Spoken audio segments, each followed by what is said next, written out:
There are only a few Croatians who can speak fluently the Chinese language, and Zlaata Merlin is one of them. Despite lacking formal education in Chinese, her life trajectory unexpectedly led her to China.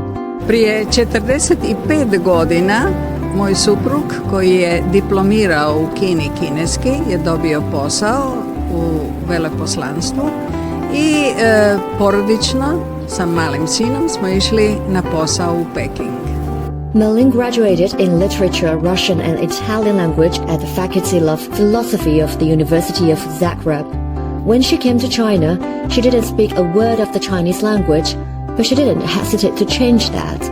I tamo sam naravno vidjela da nema druge nego početi učiti kineski. I tako sam ja zapravo, može se reći, kroz par dana uzela privatnog učitelja i počela učiti kineski. Jer se u to vrijeme Kinezi nisu govorili strane jezike i morao si učiti kineski.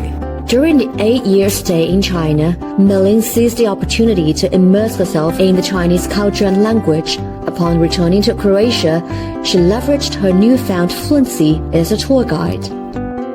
Govorim kineski, radim čak i kao turistički vodič.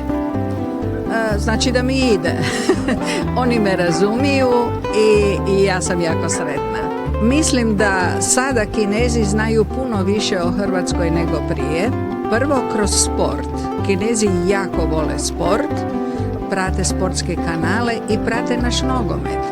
Oni kad dođu, oni znaju za nogometaše, oni znaju za tenisače, za Ivaniševića, za ove i kroz to oni zapravo budu potaknuti da krenu u neku zemlju.